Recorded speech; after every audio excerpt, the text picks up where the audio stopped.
Hello दोस्तों, welcome to ICM channel. आज हम लोग यहाँ पे जानने वाले हैं केमिकल सेक्टर के 3 शेयर के बारे में।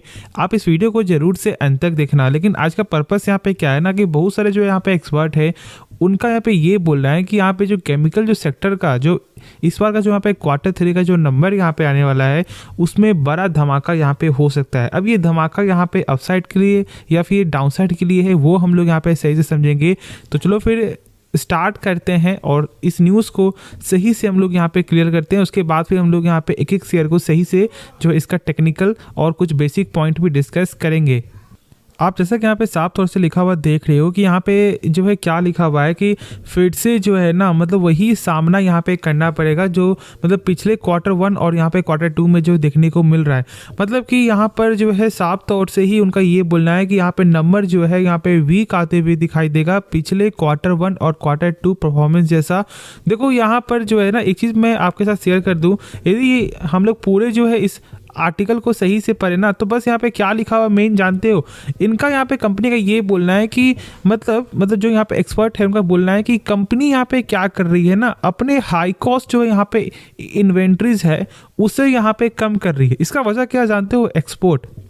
देखो अभी आपने देखा कि यहाँ पर जो है बहुत सारे देश में, ठीक है, इसके रिगार्डिंग से यहाँ पे इशू भी यहाँ पे हुआ, ठीक है। मतलब कि इन्फ्लेशन का मतलब जो यहाँ पे रिस्क है, मतलब जो उनका यहाँ पे जॉब डाटा ये सब तो आपने देख रहे हो ना, ये सब आपने देखा है, इसी से यहाँ पे समझा है।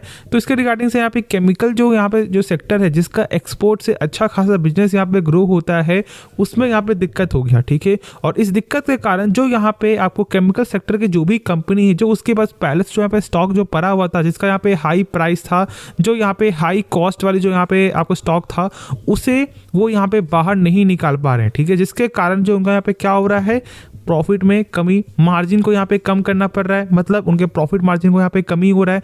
अब जैसे कि मान लो यदि आपके पास कोई भी चीज़ जो है यहाँ पे 100 पीस है, ठीक है, उसका आपका जो कॉस्टिंग पड़ा वो यहाँ पे मान लो कि पहले आप बेच रहे थे यहाँ पे 100 रुपये में, ठीक है, 100 रुपये में बेच रहे हो और 100 पीस है। लेकिन यदि मैं आपके साथ बोल दूँ कि भाई ये जो 100 पीस है ना ये यहाँ पे तो आपके पास उतना ही रहेगा, लेकिन यहाँ पर बहुत सारे और दिक्कत के कारण जो है अब आप लोगों को बेचना पड़ेगा कितना, 80 रुपये के भाव में। तो भाई आपका तो कॉस्ट पहले यहाँ पे 100 रुपया हो रहा था, लेकिन अब यहाँ पे 80 रुपया हो जाएगा। तो क्या आपका माल यहाँ पे बिकेगा? नहीं ना बिकेगा, क्योंकि मार्केट में रेट यहाँ पे आपका हो चुका है 80 रुपया, लेकिन आपका जो है कॉस्ट पड़ रहा है यहाँ पे 100 रुपया है, तो लॉस होगा। लेकिन कंपनी अपने मार्जिन को कम करके मतलब बहुत कम प्रॉफिट करके वो यहाँ पे अपने सामान को बाहर निकाल रही है, जिसके कारण यहाँ पे क्या हो रहा है, दिक्कत हो रहा है, ठीक है। और उसके कारण जो है उनका ये बोलना है कि फिर से जो है यहाँ पे डिमांड में जो वीक देखने को मिल रहा है और इसका इम्पैक्ट यहाँ पे होने वाला है और कोई भी ऐसा इम्प्रूवमेंट भी ऐसा कुछ यहाँ पे दिखाई नहीं दे रहा है। तो इनके हिसाब से फिर से Q3 का जो नंबर है वो यहाँ पे वीक आने का पूरा पॉसिबिलिटीज है। तो चलो अब यहाँ पे हम लोग ये समझते हैं कि क्या करना चाहिए। क्या हम लोग यहाँ पे डर से जो है शेयर को सेल कर दें या फिर ये एक अच्छा बाइंग का मौका होगा? तो मैं यहाँ पे बता दूं, देखो ऐसा नहीं होगा कि हम लोग यहाँ पे पैनिक में होकर सेल कर दें, नहीं, कंपनी के फंडामेंटल यहाँ पे समझो और यहाँ पे सेक्टर को समझो। देखो अभी फिलहाल जो केमिकल सेक्टर में ही प्रेशर है। यदि हम लोग यहाँ पे कुछ दिन का जो है चार्ट भी यहाँ पे देख लें तो भाई पिछले 5 दिन के अंदर में यहाँ पे जो यूपीएल में 6% तक यहाँ पे फॉल देखने को मिला। सेम देखो यहाँ पे आरती इंडस्ट्रीज में तो यहाँ पर भी 5 दिन के अंदर 7.5% तक यहाँ पे जो है ये डाउन जाते हुए दिखाई दे रहा है। लेकिन दीपक नाइट्राइट जो है जो एक गजब की कंपनी है, यदि उसमें देखें तो मात्र 1% तक का ही यहाँ पे कमजोरी है। लेकिन हाँ, केमिकल सेक्टर में प्रेशर है जो हमने सही से समझा है और हम लोगों ने सही से यहाँ पे देखा है। तो मैं बता दूं कि यदि हम लोग यहाँ पे दीपक नाइट्राइट के बारे में बात कर रहे हैं ना तो खास बात क्या है, कंपनी का पेग रेशियो। भाई यदि आप यहाँ पे वैल्यूएशन से मैटर करते हो तो दीपक नाइट्राइट अभी भी अंडर वैल्यू ही यहाँ पे ट्रेड हो रहा है। और भाई एक चीज़ को सही समझ लो कि पूरे केमिकल सेक्टर प्रेशर है, तो भाई पैनिक होने वाली कोई बात ही नहीं है। आराम से निश्चिंत होकर यहाँ पे होल्ड करके चलो और एक अच्छा मौका मिलता है ना तो फिर यहाँ पे बाई ऑन डीप का भी फैसला यहाँ पे ले सकते हो यदि आपको केमिकल सेक्टर पसंद है तो, ठीक है। बाकी मैं बता दूं कि दीपक नाइट्राइट में ऐसा कोई भी मुझे फॉल्ट नजर यहाँ पे नहीं आता है और कंपनी का फंडामेंटल भी यहाँ पे बहुत ज़्यादा ही यहाँ पे स्ट्रांग है, तो होल्ड ही करना सबसे अच्छा उपाय यहाँ पे होगा। उसके बाद जो नेक्स्ट जो शेयर है वो यहाँ पे है यूपीएल लिमिटेड। मैंने शेयर किया कि यहाँ पे बहुत ज़्यादा यहाँ पे कमजोरी और इसके कारण जो है यहाँ पे एक्सपर्ट जो है टारगेट भी शेयर कर रहे हैं। जैसा कि आप देख रहे हो तो यहाँ पे आपको फ्यूचर के रिगार्डिंग से जो है ना मतलब 562 का उस समय यहाँ पे प्राइस चल रहा था और जो टारगेट है वो यहाँ पर मिल रहा है 520 रुपया का। तो मतलब ओवरऑल यहाँ पर जो है एक चीज मालूम चल रहा है कि यहाँ पे बहुत सारे जो एक्सपर्ट है, जो बहुत सारे यहाँ पे हम लोग ऐसे बोल सकते जो ब्रोकर है, उनके अनुसार यहाँ पे यूपीएल में और कमजोरी यहाँ पे देखने को मिल सकता है। तो क्या हम लोग यहाँ पे सेल करते? देखो ऐसा नहीं है, ठीक है। यूपीएल जो है एक अच्छी कंपनी है, फिलहाल यहाँ पर जो इसका प्रेशर बहुत ज़्यादा ही देखने को मिल रहा है, लेकिन मैंने शेयर भी किया था कि देखो थोड़ा सा यहाँ पे वेट करो, यदि आप टेक्निकल पर्पस से जा रहे हो। देखो 580 का एक अच्छा सपोर्ट है, ठीक है, और बस उस सपोर्ट को फिर से ये ब्रेकडाउन यहाँ पे कर चुका है। तो फिलहाल यहाँ पे वेट ही करना सबसे अच्छा उपाय होगा, लेकिन यदि आपके पास है तो फिर आपको होल्ड करना है।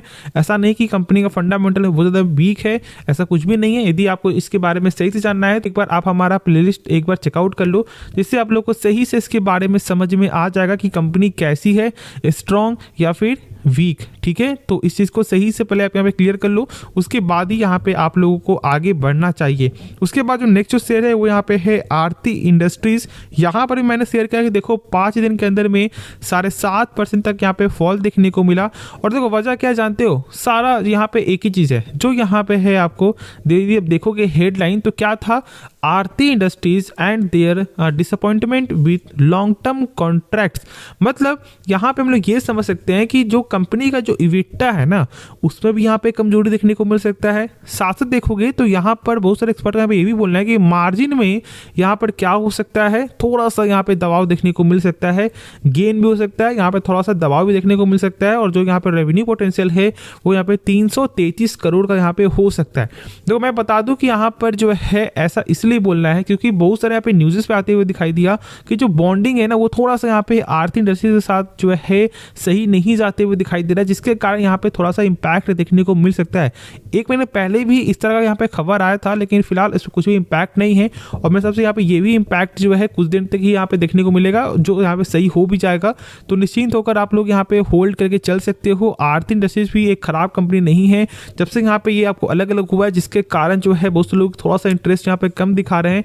लेकिन यदि हम लोग कुछ महीने से यदि हम लोग यहाँ पे कंपेयर करें तो बहुत ही अच्छे लेवल से ये यहाँ पे उठते हुए दिखाई दे रहा है। 448 का मैंने सपोर्ट शेयर किया था, और जस्ट ये सपोर्ट से ही देखोगे तो यहाँ पे अप ट्रेंड का जो सीजन है वो यहाँ पे स्टार्ट हुआ है और एक अच्छा खासा प्राइस में ये गेन किया है। तो भाई इसका जो चार्ट मोमेंटम है ना वो कहीं ना कहीं अभी भी यहाँ पे स्ट्रांग है।